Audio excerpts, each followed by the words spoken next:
Good evening, guys. I hope everyone is having a good uh, week. Wellness Wednesday today. I want to be talking to you about alcohol and have a good conversation around alcohol, the goods, the bads, the uglies, and everything to do with how alcohol can impact our hormones and what we need to do to actually what we need to do to actually address our hormones if alcohol, or what we can do with the alcohol situation, more to the point. I think this is a real, given that in Australia or in New South Wales anyway, it's about to be a long weekend, and a lot of people are getting out of restrictions. We're heading that way. There's picnics. There's all sorts of things. And it's saying my stream is having issues. Okay. I don't know what that means. I might need to close a few things here. One moment. Let's just close a few tabs, because that's how my brain looks.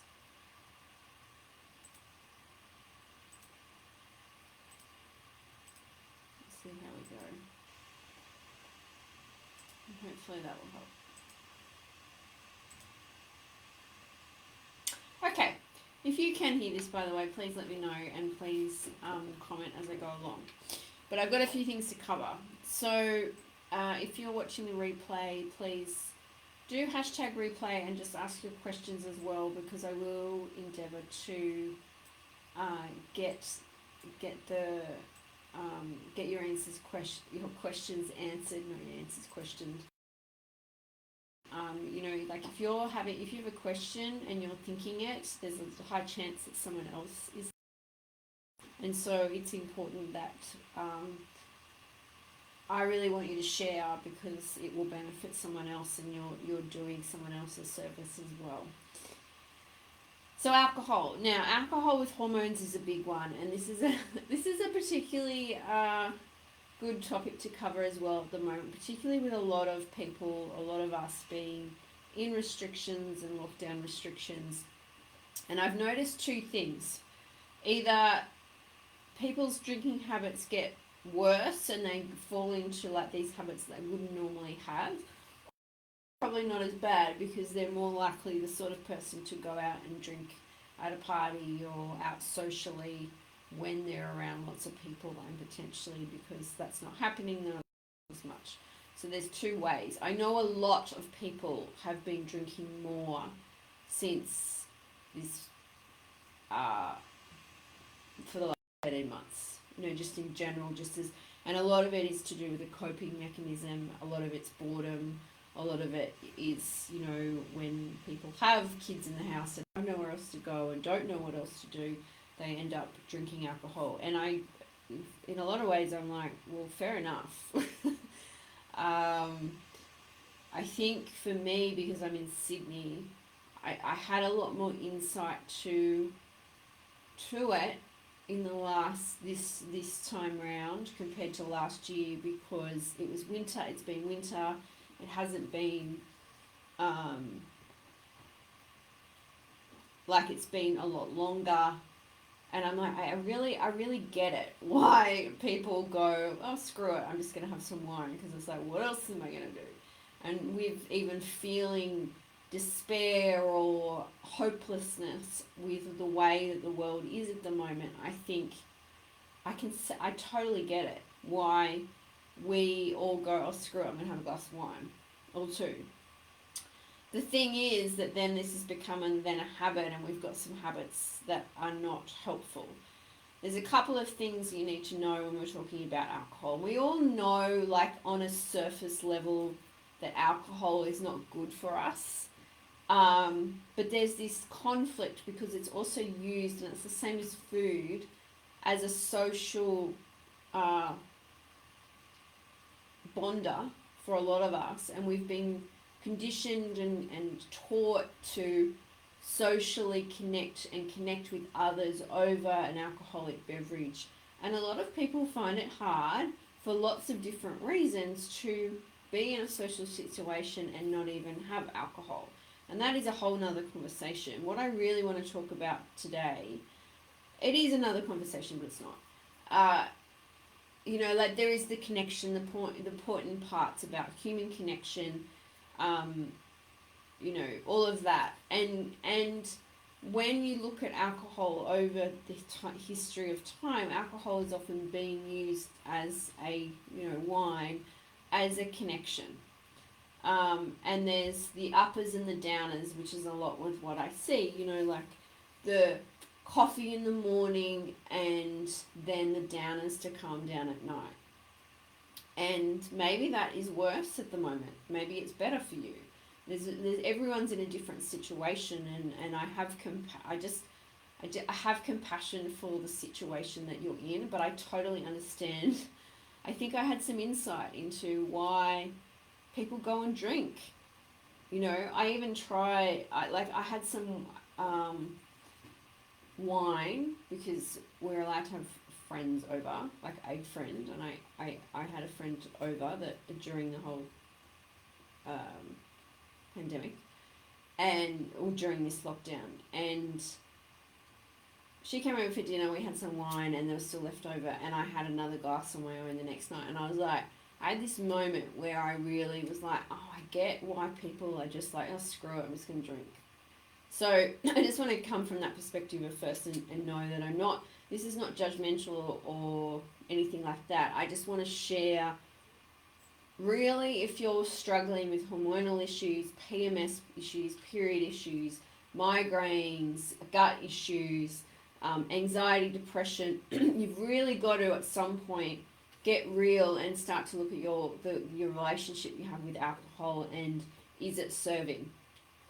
And the reality is, and I know there's all this social aspect and this community and stuff like that, and we're missing that, so we're looking for something else to fill that void, and it makes sense that people will do that. And it's connection, and this comes down to the intention behind drinking. Is it a thing to connect with others, or is it something that we're using to numb out, which is very relevant at the moment, because a lot of people are at home and they're just doing it to zone out, which I get. But you've just got to start to go ask yourself the right questions and go, why am I doing this? And is there a better way to get around this? And so I want to talk about the impact that alcohol has on your hormones, why, some of the things that it can really do to imbalancing our hormones, and then talk about the context of what is a good drink, what isn't a good drink, the things we can do. So just to straight out, like when we're talking about alcohol, I just want you to know there's no nutritional benefit to alcohol. And I don't know whether a lot of people know this, but there's calories in alcohol, like energy. Alcohol produces energy. And so when we're talking about weight loss, alcohol is going to contribute at some point, it's on some level, to weight. But I'm not going to talk just about weight. I'm talking about hormones, but that's going to come into that mix as well, right? So, but it is empty calories. There's no health benefit to consuming alcohol. It can actually make your symptoms, your PMS symptoms, worse, because it will make your liver never will always prioritize clearing alcohol over everything else. And like any toxin, if there's a toxin in the body that needs to be prioritized and be cleared, it will prioritize that over everything else. So in terms of stress on the liver, your body then can't go and clear other stuff, and that's one of the biggest things with alcohol. And for PMS symptoms, estrogen dominance, they're very much linked. So inflammation is one of the big things that alcohol causes, and then it also through the liver, through the way it does the things it does to the gut, causes inflammation. and it can make PMS symptoms worse, estrogen dominant symptoms worse, which is period pain, heavy periods, clotting periods, things like fibroids, even PCOS, which is more androgen dependent, but I'll talk about that in a minute. Heavy periods, heavy cycles, irregular cycles. All of this is interconnected, but we want the liver to be working well. And any type of hormone issue is gut and liver. And so we really got to give the liver a chance, but it will make PMS symptoms worse, right? So it's inflammatory. Alcohol degrades the lining of the gut. So within drinking alcohol within 20 minutes, it makes the gut more permeable, which is this terminology called leaky gut, which basically we've got these little bricks in our gut, and they open bricks, they're cells, they're like bricks, single row of cells, and they open close. But when we drink alcohol, they become more leaky. So immediately, you then go, if say you drink and then you make bad food choices because you are more inhibited, or have a less inhibited, you will go and then make choices that aren't as good for you. You might eat sugar. Depending on what alcohol you're drinking, you may get cravings and things like that because you're having blood sugar spiking. So there's lots of variables with this. But the alcohol itself, within 20 minutes of drinking, will cause leaky gut, right? It will also, affect insulin. So depending on what you're drinking, whether you're drinking a spirit with soft drink or some sort of sugar drink or white wine, champagne, there's a lot of different beer, which has also got gluten in it. So if you've got any type of hormonal issue, you want to be working on the gut. Removing gluten is one of the big things.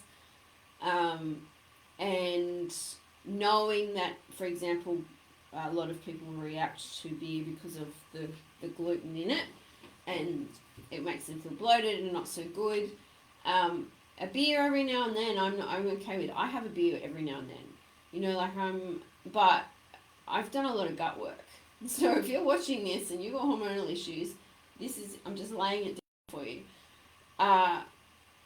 So there's this inflammation that happens in the gut, because all inflammation comes from the gut. I've done full videos in this group on this. If you want more to go dive deeper into that, go into the guide section in the group and find it. It will be under digestion or hormones. So it will degrade the lining of the gut, cause this leaky gut, which causes inflammation, right? And low-grade inflammation is one of the things that drives PMS symptoms, like long-term ongoing inflammation drives PMS symptoms and estrogen dominance. And so we need to really support the liver to be able to detoxify, and this is one of the things that the alcohol inhibits. It also will deplete glutathione. Now, glutathione is an antioxidant and an immune regulator that is made in our body, and it's the most powerful antioxidant, and we make it. But it depletes glutathione because it is being used up from the alcohol consumption, which is why it can then impact your immune system, also in combination with what it does to the gut, and impact your oxidative stress, because when you have too many things that use up antioxidants, and when we're talking about antioxidants, it's basically a free radical is, from a real biochemistry point of view, just an unpaired electron, and it can cause damage to the wall of the cell, and so antioxidants will give its electron to that unpaired electron so it doesn't cause damage. So we need lots of antioxidants. We need to reduce the amount of it's called oxidative stress. It's the balance between antioxidants and things that will oxidize or cause damage to the cell. That's the real short version of that. So that in itself is huge, right? And when you see someone who has been drinking, is a big heavy drinker, they look more aged, they look more weathered, because they're not detoxifying on the level that, and they will age quicker for that because it depletes glutathione. It also, long-term alcohol consumption can shrink the brain, which is in particular the hippocampus, which is a stress regulator. So it can cause this dysfunction between our adrenals and our brain, and stress and hormone dysfunction, stress dysfunction and adrenal dysfunction has a big impact on our hormones. So that is really a huge part of that. It can also worsen histamine intolerance. So if you have allergies, food intolerances, you're very sensitive, alcohol can make it worse because it can worsen your histamine intolerance, which comes back to me makes sense because of what it does to the gut. It makes the gut leaky. So that in itself is huge. And then when we talk about insulin, which I was speaking about before, a lot of when we're talking about hormones, insulin is a